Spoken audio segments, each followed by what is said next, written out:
Sir এখান থেকে তো ও এগিয়ে গিয়েছে, আমি দেখতে পাচ্ছি না। আপনারা দেখতে পাচ্ছেন? হ্যাঁ, দেখতে পাচ্ছি।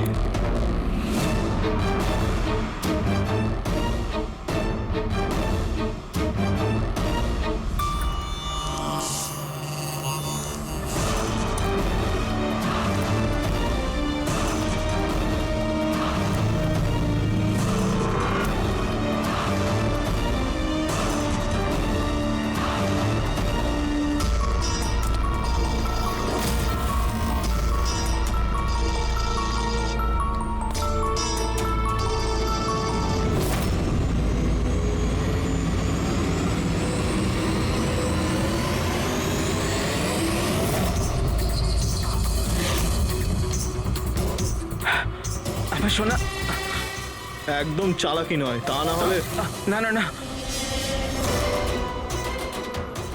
কিছু করো না প্লিজ।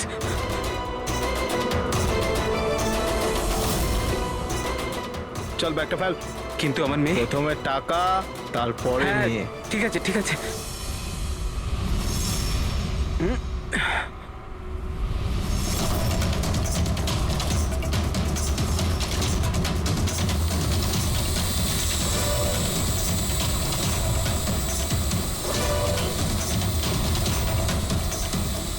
স্যার, ওপরে ড্রোন ক্যামেরা আছে স্যার। সবাই লুকিয়ে পড়ো।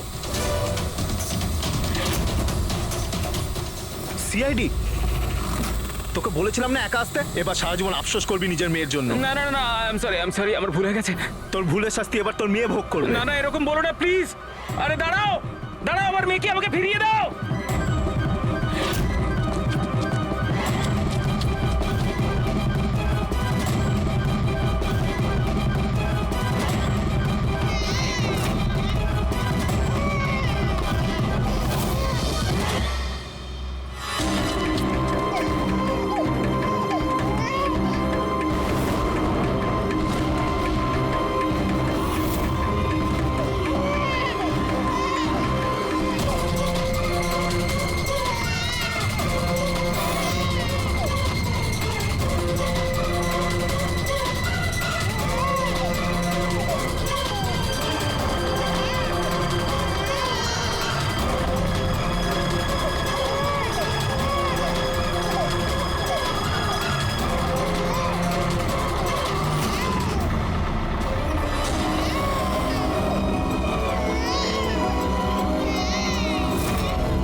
এই দাঁড়া।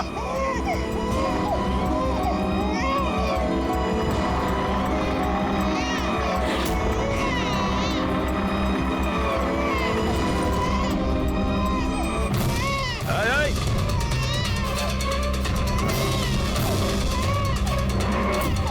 ওখানেই দাঁড়িয়ে যা, না হলে কিন্তু গুলি করে দেবো।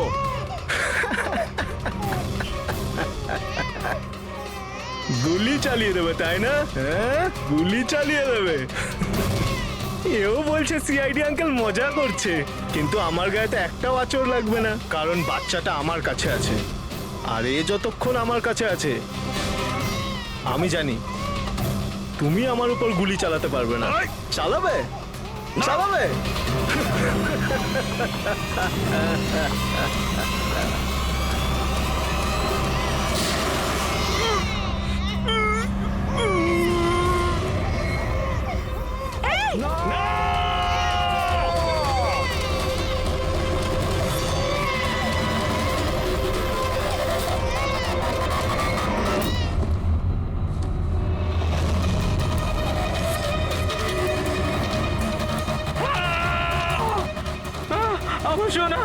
আমার সোনা রে।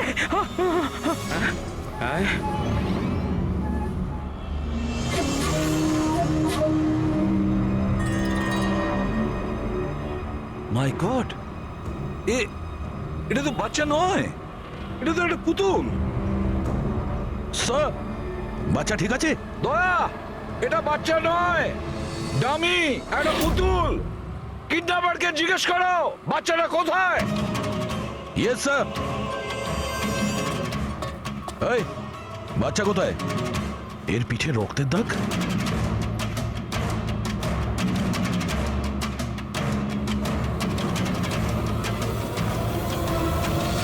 এ তো মারা গেছে।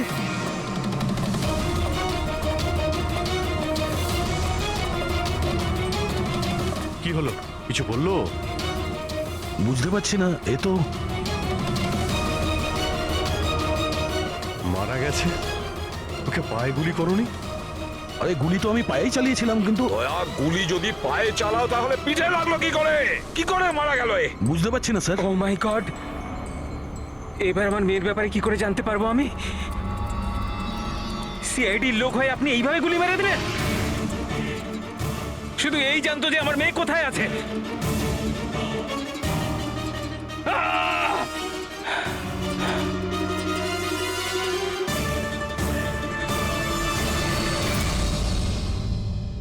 স্যার, জিগার যে মারা গেছে তার সঙ্গে ফোনে কথা বলেছিল, কিন্তু ওই লোকটার কাছে আমরা কোনো ফোনই পাইনি।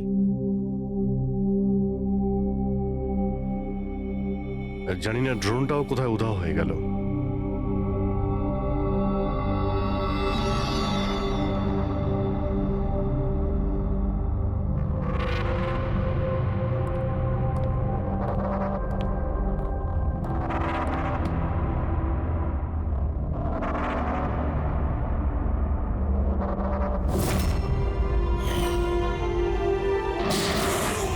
সিআইডির লোক হয়ে আপনি এইভাবে গুলি মেরে দিলেন? শুধু এই জানতো যে আমার মেয়ে কোথায় আছে।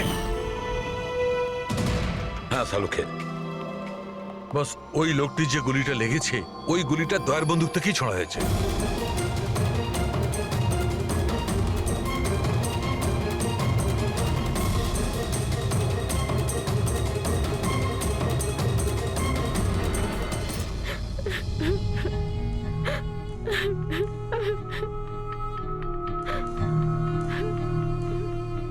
আপনারা তো খুব সহজেই বলে দিলেন সরি। মেয়েটা তো আমার গেল না। দেখুন জানি, আমি আপনাদের দুঃখটা বুঝতে পারছি। আমরা পুরো চেষ্টা করেছি বাচ্চাটাকে খুঁজবার। কি আর চেষ্টা করেছেন আপনারা? আপনাদের অফিসার কিছু না বুঝে শুনে গুলি চালিয়ে দিল, ব্যাস। আমি আমার বাচ্চাকে আর কোনোদিনও দেখতে পাবো না। আপনারা প্লিজ সাহস রাখুন, আপনার বাচ্চার কিচ্ছু হবে না, প্লিজ। আমি কথা দিচ্ছি, আপনাদের মেয়েকে আমরা খুঁজে বের করব, ঠিক আপনার কাছে ফিরিয়ে দেব। থাক এসিপি স্যার, এখন আপনার মিথ্যে প্রতিশ্রুতির আর আমার দরকার নেই। এর আগেও তো আপনি একই কথা বলেছিলেন, তাই না? হ্যাঁ, আপনি আর আপনার টিম শুধু বড় বড় কথা বলেন, ব্যাস। যদি আপনার নিজের মেয়ে থাকতো তাহলে আপনি বুঝতেন আমাদের কি অবস্থা। কি জানি কেমন আছে আমার মেয়ে। জানি না কেমন করে রেখেছি আমার বাচ্চাকে, জানি না কি অবস্থায় আছে আমার মেয়ে। আমার মেয়ে। নীলি, মেম সাহেবকে ভেতরে নিয়ে যাও প্লিজ। ম্যাডাম আসুন।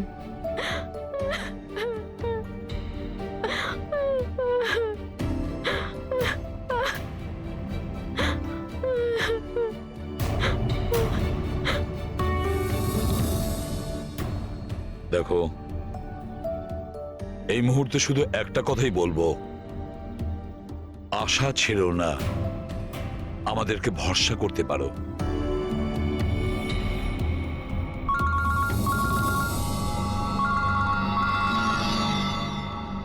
হ্যালো স্যার, এসিবি প্রদ্যুমান বলছি। কি হয়েছে স্যার? কিন্তু স্যার কি?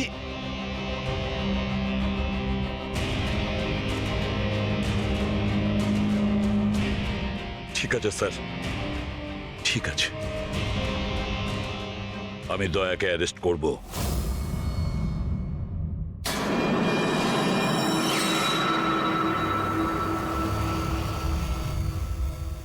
দয়া, এ বিষয়ে তোমার কি বক্তব্য?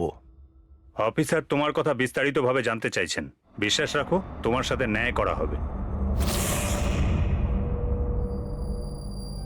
স্যার, আত্মপক্ষ সমর্থনের জন্য আমার কাছে কিছুই নেই। দেখুন অফিসার, গুরুত্বটা বুঝুন। সিআইডি অফিসারের বিরুদ্ধে খুনের অভিযোগ। স্যার, যাই ঘটেছে ওই কথাগুলো আমি আমার বয়ানে লিখে দিয়েছি। সেই কথাগুলো আমি আপনাদের সামনে বলছি। আমি ওর পায়ে গুলি চালিয়েছিলাম স্যার,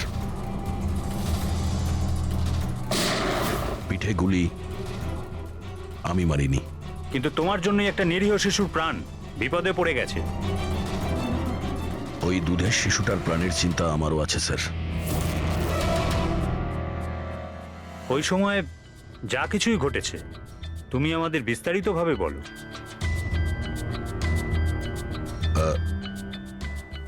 ওই লোকটা ওই বাচ্চাটাকে নিয়ে পালিয়ে যাচ্ছিল।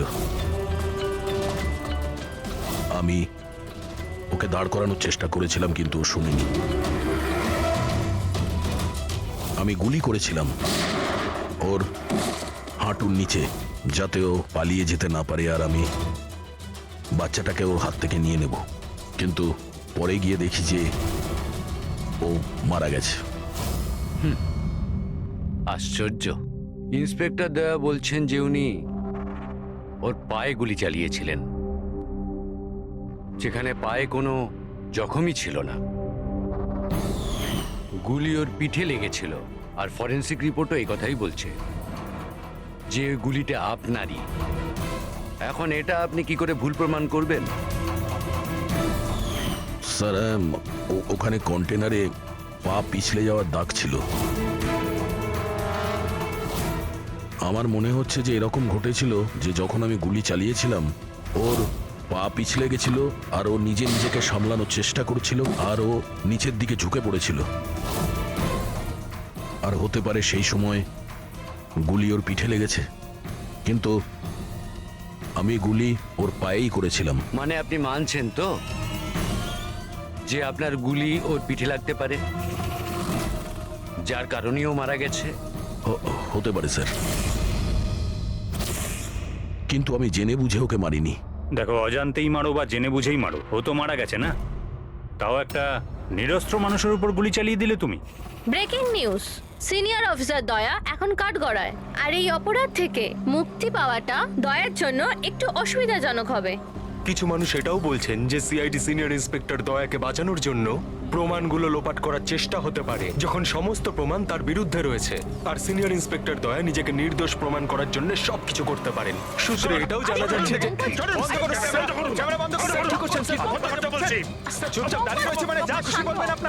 কি মনে করেন কি আপনারা? দেখুন, আমরা সত্যি কথাই বলছি আর সত্যিটাই জানার চেষ্টা করছি। সকলের সামনে সত্যিটা তুলে ধরাই আমাদের কাজ। সম্বন্ধে মুখে চা আসছে তাই বলে যাচ্ছেন। নয়তো কি করবেন আপনি? মারবেন আমাদের? আপনি এরকম করতে পারেন না। আপনি আপনাদের মুখ নিয়ে বাইরে গেলেন। মিডিয়াকে হাত তুলছেন। শান্ত হয়ে আমার কথা শুনুন। কি করছো তোমরা? হ্যাঁ, আরে ওরা মিডিয়া, সব কিছু বাড়িয়ে চড়িয়ে দেখায়, বোঝো? নিজেদের কন্ট্রোল করো না তোমরা। আপনারা কারোর উপর দোষ তো দিতে পারেন না, এখন তো ব্যাপারটা শেষ হয়নি। এরকম আপনারা করবেন না। আগে আপনি এটা বলুন, যদি ব্যাপারটা সত্যি হয়ে থাকে তখন আপনি কি বলবেন? হ্যাঁ, এটা আমাদের দায়িত্ব, আর আমরা দায়িত্বটা খুব ভালো বুঝি ম্যাডাম। আর আপনারা প্রত্যেকটা প্রশ্নের উত্তর পাবেন, প্লিজ। মিস্টার দয়া, এই কেসটা এখনো সমাধান হয়নি। যতদিন না সমাধান হচ্ছে তোমাকে জেলে থাকতে হবে। জেল? আরে স্যার, এটা আপনি কি বলছেন? স্যার, দয়া নির্দোষ, আমরা সবাই জানি। ও ইচ্ছে করে করেনি স্যার। তাহলে প্রমাণ করুন উনি নির্দোষ। এখনো পর্যন্ত একটাও প্রমাণ, একজনও সাক্ষী সামনে আসেনি যে বলতে পারে যে খুন দয়ার গুলি থেকে হয়নি। দয়া নিজেই সেটা স্বীকার করছে যে ওই গুলিটা হয়তো ওনার বন্দুক থেকেই ওর পিঠে লেগেছে।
আপনি ওদের এটা বলুন যে আপনি এটা কেন করলেন?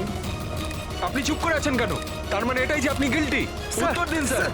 আপনি যদি আপনার পক্ষ থেকে কিছু বলতে চান, আমরা আপনার উত্তর ওপর মহলে পৌঁছে দেবো sir. Sir sir sir please sir. Sir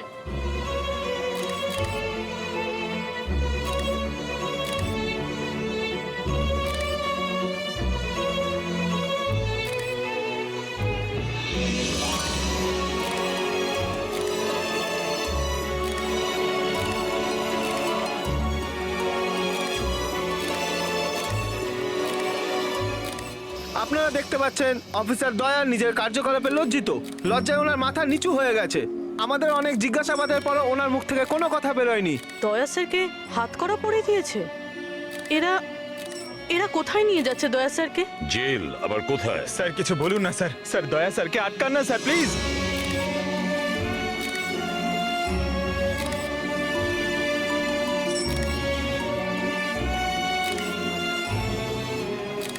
এক মিনিট দেখি পিছিয়ে যান, সরে যান, দেখি দেখি দিকটায় আসো।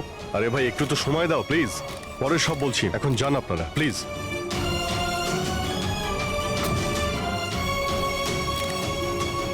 কয়েকটা দিনের ব্যাপার দয়া, আমরা চেষ্টা করছি, তুমি ভয় পেও না। ঘাবড়ানোর তো কোনো ব্যাপারই নেই ভাই।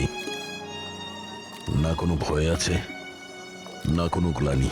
আফসোস তো ওই একটা ব্যাপারেই যে ওই বাচ্চাটার ব্যাপারে কোনো খোঁজ পেলাম না। আরে আমরা খুঁজে বের করব, খুব তাড়াতাড়ি বের করব। যেটাই করার খুব তাড়াতাড়ি করো অভিজিৎ। ওই বাচ্চাটা ভরসা রাখো দয়া, তোমার বন্ধু তোমার সঙ্গেই আছে। একমাত্র বন্ধুই তো আছে যার উপর ভরসা করতে পারি। আমাকে এই সমস্যা থেকে একমাত্র তুমি বার করতে পারো অভিজিৎ, একমাত্র তুমি।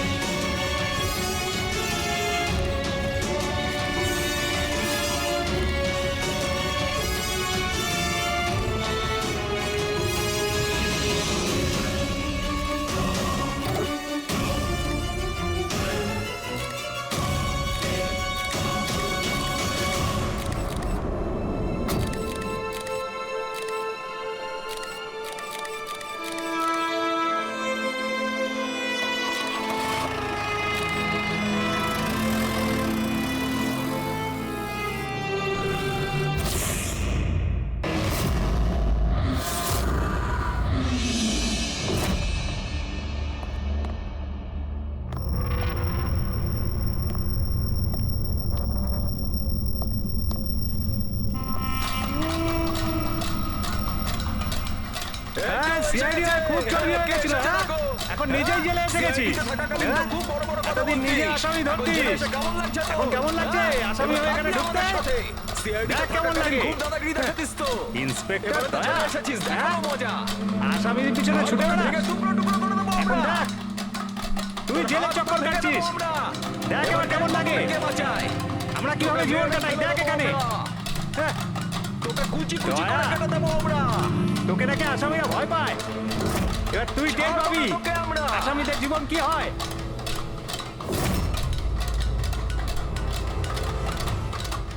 আরে এ দয়া, আরে এসিপি প্রদ্যুমনের বাঘ ইঁদুর হয়ে গেল কি করে? হ্যাঁ এখানে গর্তে লুকোতে এসেছিস না?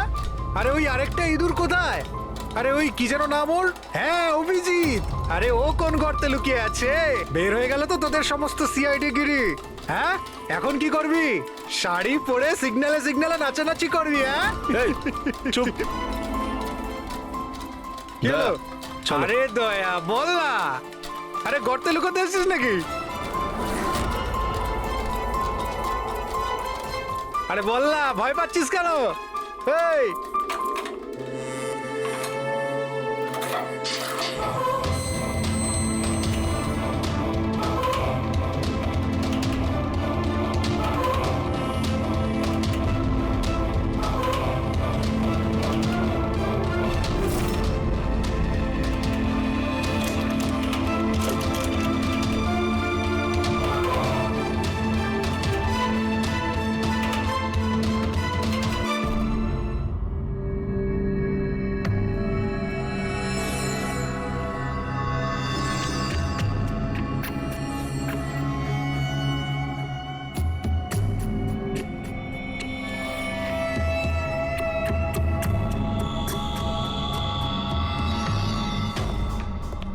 স্যার হ্যাঁ বলো অভিজিৎ। স্যার আসলে আমার শরীরটা ভালো লাগছে না, তাই ছুটি চাই আমার। 2-1 দিন যদি রেস্ট পেতাম তো। শরীর তোমার ভালো নেই? ক্রাইম সিনের ফটো দেখে তোমার শরীর খারাপ হয়েছে? হ্যাঁ না স্যার, আসলে একটু অস্বস্তি তো হচ্ছেই। হ্যাঁ ঠিক আছে, তাহলে তুমি যখন বলছো তোমার শরীর খারাপ, তাহলে আর কি করা যায়? আমি না বলবো না। ঠিক আছে যাও, নিজের খেয়াল রেখো, কিন্তু একটা কথা মনে রেখো, দয়ার ইনভেস্টিগেশনের জন্য আমাদেরকে বারণ করেছে, মনে আছে তো? মনে আছে স্যার। তবে বারণ করলে আর কি করা যাবে? হ্যাঁ স্যার, হ্যাঁ, এর আবার কি হলো? স্যার ওই শরীরটা খারাপ লাগছে আমার, কেমন বুক ধড়ফড় করছে, ওই মাথায়ও ব্যথা করছে, পেটেও কেমন গুড়গুড় করছে, মনে হচ্ছে ডক্টর দেখাতে হবে স্যার। ক্রাইম সিনের ফটো আবার তুমি দেখোনি তো? হ্যাঁ, আমিও যখন ডাক্তারের কাছে যাচ্ছি, ওকেও তাহলে নিয়ে যাই। হ্যাঁ হ্যাঁ, ওকেও নিয়ে যাও সঙ্গে। আচ্ছা, কিন্তু কাল আমি রিপোর্ট দেখব, মেডিকেল রিপোর্ট।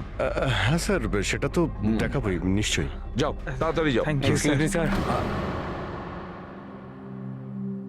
আরে আপনারা আসুন আসুন আসুন। স্যার, আমি আপনাদের কাছে ক্ষমা চাইতে এসেছি। কি জন্য? কিসের জন্য? আরে না, কি হয়েছে? হ্যাঁ স্যার, আমাদের ছোট্ট মেয়েটা জানি না এখন কিরকম অবস্থায় আছে।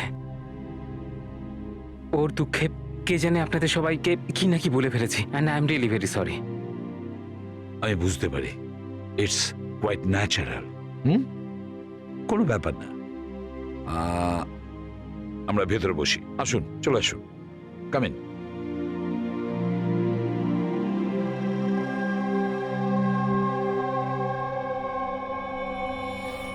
অভিজিৎ স্যার, কোথা থেকে শুরু করব? ক্রাইম সিন থেকে।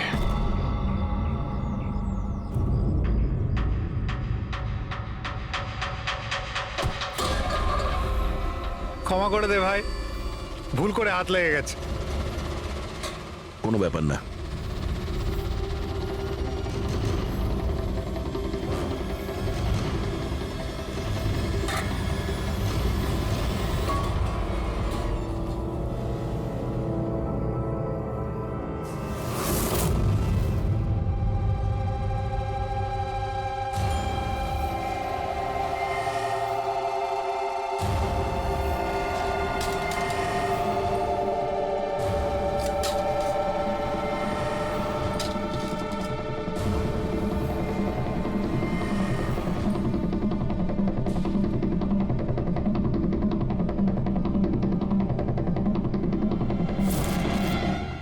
কি হলো ভাই, শরীর ঠিক আছে তো? হাত কাঁপছে তোমার? সরি ভাই, আরেকবার হাত লেগে গেল। চল খাবার দে। অন্তত এই খাবারের তো সম্মান দে। হ্যাঁ, এটা আছে তাই আমরা আছি, বুঝলি?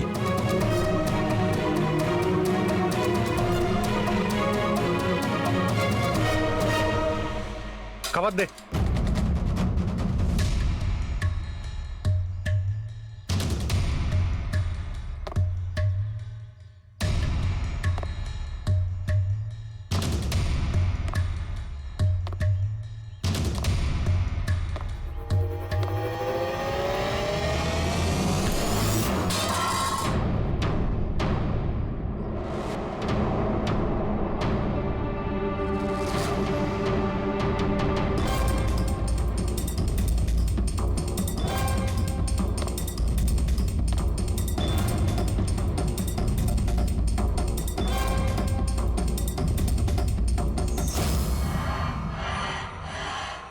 চলো এখান থেকে, ছাড়ো ওকে, চলে এসো।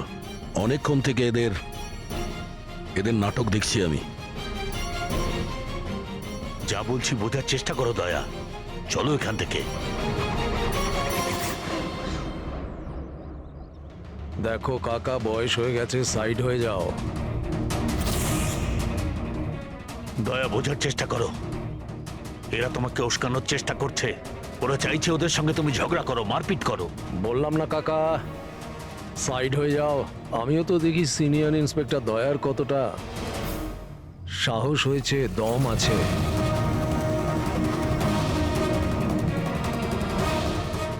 না দয়া, কিছু করো না, চলো চলো এখান থেকে। দয়া, দয়া চলো চলো এখান থেকে, চলো বলছি।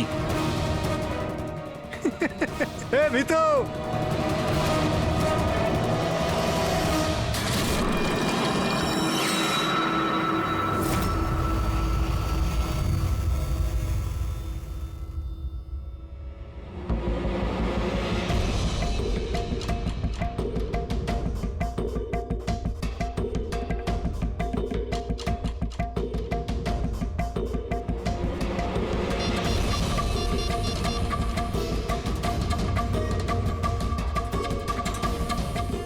কাজ হয়ে গেছে, নিশানা একদম সঠিক জায়গায় লেগেছে।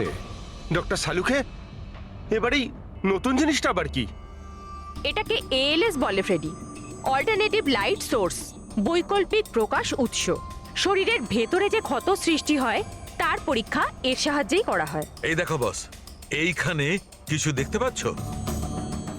এটা তো চোট লেগেছে মনে হচ্ছে। এক্স্যাক্টলি বস, এটা চোটেরই চিহ্ন, শরীরের ওপরের চামড়ার ভেতরের দিকে। ও, এর চামড়ার ভিতরে এত রকম দাগ এলো কিভাবে? এ শরীরে অনবরত আঘাত করার জন্য এগুলো হয়েছে। হতে পারে কোনো এমন কোনো পেশায় কাজ করে যেখানে ওকে এভাবে মার খেতে হয়।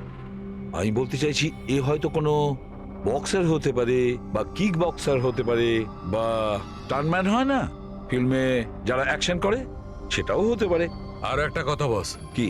এই চোটের চিহ্নটা আমরা এর শরীরের ওপরের অংশে পেয়েছি, বুকের ওপর আর মুখের ওপর, ব্যাস। তাহলে হতে পারে এ কোনো বক্সারই হবে, কারণ বক্সিং এমন একটা খেলা যেখানে এই ধরনের মারপিট করতে হয়। তাদেরও মুখে আর বুকে দাগ থাকে। একটা কাজ করি আমরা, এই শহরে যতগুলো বক্সিং ক্লাব আছে সেখান থেকেই শুরু করি।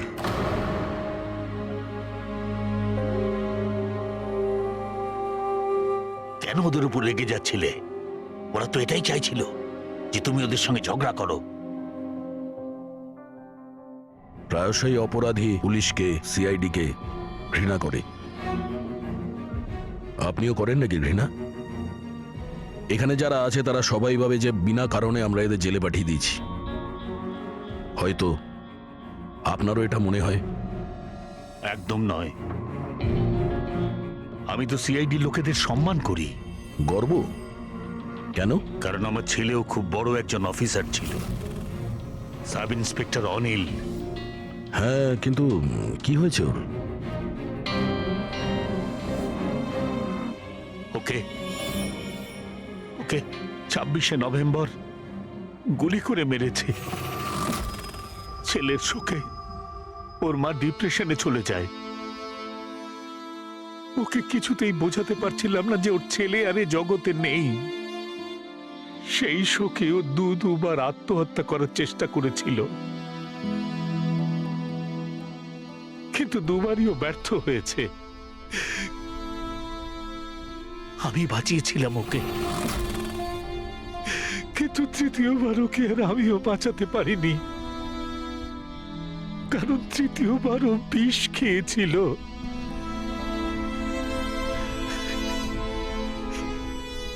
লোক মনে করছিল আমি আমার স্ত্রীকে খুন করেছি। আমি নিজেকে নির্দোষ প্রমাণ করার জন্য অনেক চেষ্টা করেছি, কিন্তু আমি নিজেকে নির্দোষ প্রমাণ করতে পারিনি। কিন্তু সুরজবাবু, আপনি এইখানে এই জেলে থেকেও নিজেকে নিরপরাধ প্রমাণ করতে পারেন। কার জন্য আর লড়াই করব? আমার তো এই পৃথিবীতে আর কেউ নেই, না আছে বাড়ি, না আছে আমার পরিবার। চল চল চল, বোতলটা খোল। আর ওই বরফ আর সোডাটা কোথায় রে? হ্যাঁ, সুরজবাবু, চারটাকে নিয়ে আসবে তোর বাবা। এসব কি হচ্ছে? এ তো রোজকার ঘটনা হয়ে গেছে। রহস্য লুকিয়ে আছে? কি রহস্য একটু খুলে বলুন। আমার বন্ধু এখানে খুন হয়ে গেছে। প্রমোদের খুন এখানে এই জেলে? হ্যাঁ হ্যাঁ। কেন, ওর কারোর সাথে ঝগড়া টগড়া হয়েছিল নাকি? এমন কিছু শুনে নিয়েছিল যার জন্য কেউ নিজের জীবন দিতে হয়েছে। প্রমোদ কি এমন কথা শুনেছিল? ওরা কাউকে খুন করতে চাইছিল, কোনো শক্তিশালী লোককে। কে কে ছিল এই ক্ষমতাবান লোক? আমি জানি না। কে মেরেছে ওকে? আমি কিচ্ছু জানি না। শোনো, এর লাশ এই শহরের বাইরে মানে একটা লেকে ফেলেছেন।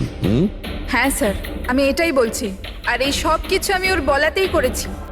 কিন্তু আপনার স্বামী তো বলছেন ইনি কিছু জানেনই না। ইনফ্যাক্ট উনি আমাদের এখানে ডেকেছেন। স্যার, এই মহিলা সব উল্টোপাল্টা বলছে। আমাকে ফাঁসানোর চক্রান্ত হচ্ছে আর এও তাতে জড়িত। উল্টোপাল্টা আমি নয়, উল্টোপাল্টা এ বলছে। প্রথমে নিজের দোষ ঢাকার জন্য আমাকে দিয়ে এই সব কিছু করিয়েছে, আর এখন নিজেই না বলছে। স্যার, আমি আপনাকে সত্যি কথা বলছি। আমি বলেছিলাম না যে আমার হ্যাঁ, ওই একই রকম দেখতে লোকের কথা, যে আপনার বন্ধু অ্যালেক্সরা আপনার মতো দেখতে লোকের সঙ্গে দেখা করছে। কিন্তু এটা মনে হচ্ছে না যে আপনার এই গল্পটা সত্যি কম আর কাল্পনিক বেশি লাগছে। স্যার, এই লোকটা আপনাদের মিথ্যে বলছে, আমি সত্যি বলছি। ইনফ্যাক্ট আপনারা তো জানেনও না যে কি হয়েছিল। এমন কি হয়েছিল? স্যার, রঞ্জন আমাকে টুল বক্স আর একটা কাপড় নিয়ে নিচে পার্কিং এ ডেকেছিল, আর ওখানেও আমাকে বললো যে ও একটা মেয়েকে খুন করে ফেলেছে। সেখানে আমরা লাশের টুকরো করে জলে ফেলে দিয়েছিলাম। স্যার প্লিজ আমায় বিশ্বাস করুন স্যার। একই রকম দেখতে একটা লোক এরকম করছে, আর না হলে সবাই মিলে চক্রান্ত করছে যেটাতে আমাকে ফাঁসানো হচ্ছে। এক মিনিট, এক সময়ের জন্য চুপ থাকুন। আর আপনি আপনার গাড়ির চাবিটা দিন এক্ষুনি, এই মুহূর্তে। আর এখান থেকে লিখে যাব। একবার এই এভিডেন্সগুলো ফরেন্সিক ল্যাবে যাক, তাহলেই আমরা জেনে যাব যে আপনাদের দুজনের মধ্যে কে সত্যি বলছে আর কে মিথ্যে বলছে।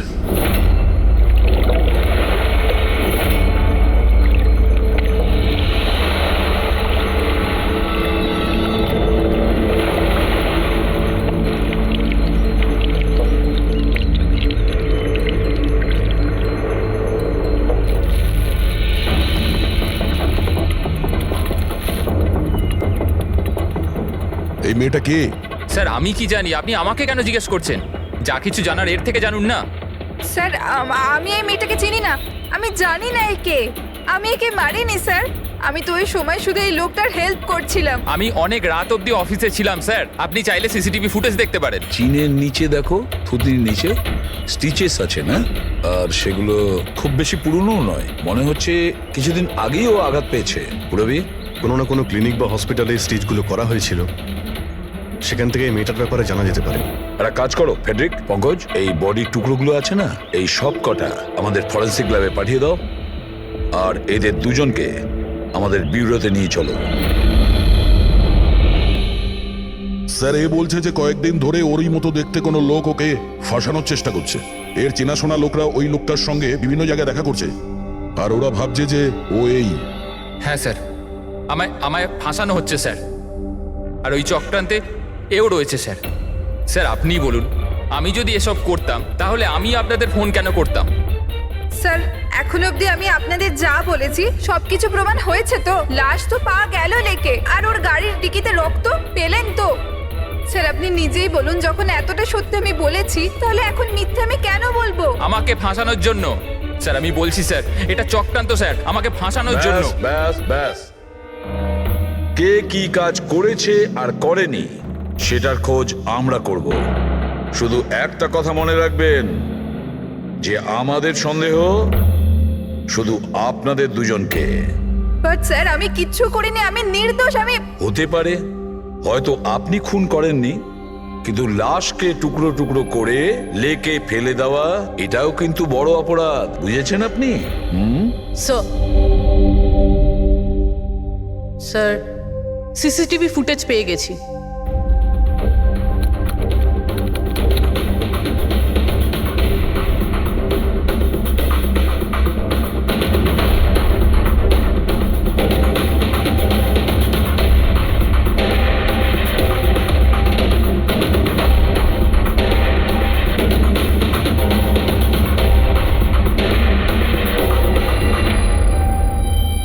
তো খালি। কিন্তু স্যার আমি সত্যি কথা বলছি, আমায় বিশ্বাস করুন, আমি ছিলাম অফিসে। আমি বুঝতে পারছি না কেন আমায় দেখা যাচ্ছে না স্যার। মিস্টার রঞ্জন, আইন বিশ্বাসের উপর চলে না, প্রমাণ চাই।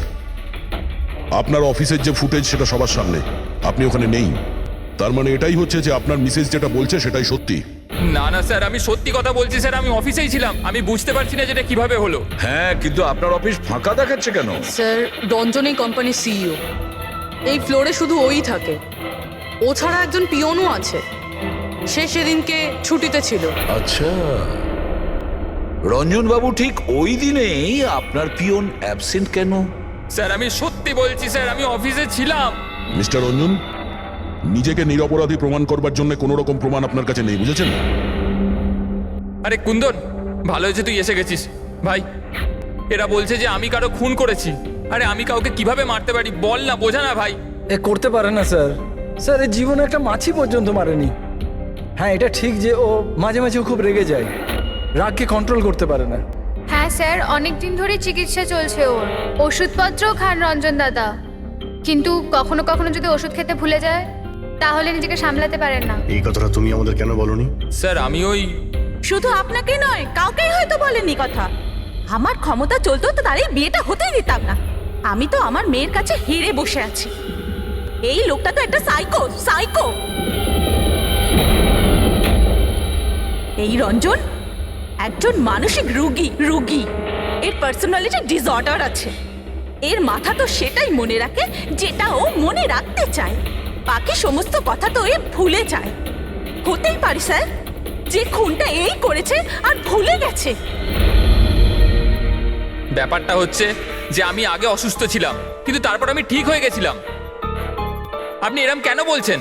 কুন্দন, কুন্দন তুই বল, আমি সত্যি বলছি কিনা। বৌদি আপনি বলুন না। আরে তুমিই বলো না। আপনারা আমায় এভাবে কেন দেখছেন? আরে আমি সাইকো নই, আমি অসুস্থ নই, কোনো মানসিক রোগ নেই আমার, একদম ঠিক আছি আমি। আরে বলো না, বলো না। বাস, অনেক হয়েছে। এটা তোমার বাড়ি নয়, ব্যুরো। এই নাটক এখানে চলবে না। একটা কাজ করো, পাশের ঘরে গিয়ে এনাদের বসাও। যান, ওই দিকটা যান। সমস্ত প্রমাণ ওই রঞ্জনের বিরুদ্ধে, আর তাছাড়াও ওর আচরণটা ঠিক নেই। কিন্তু বুঝে উঠতে পারছি না, জানি না কেন, আবার এই ব্যাপারটা এড়িয়েও যেতে পারছি না। ও বারবার আমাদেরকে বলছে যে অফিসের সিসিটিভি ফুটেজটা চেক করুন। আমি অফিসে ছিলাম, এতটা জোর দিয়ে কেউ বলতে পারে না। আরও একটা ব্যাপার স্যার, ফোন ওই করেছিল। কোনো খুনি এরকম কেন করবে? আর স্যার ওই ডিসোসিয়েটিভ পার্সোনালিটি ডিসঅর্ডার, হয়তো খুনটা করেছে আর তারপর ভুলে গেছে। এই রোগটাতে এরকমই হয় স্যার। হতে পারে, এটা হতেই পারে। একটা কাজ করি আমরা, এই যে সিসিটিভি ফুটেজ আছে না, এটাকে ল্যাবে পাঠাই, চেক করিয়ে দেখি এই ফুটেজটা কেউ কোনোভাবে এডিট করে চেঞ্জ করেছে কিনা।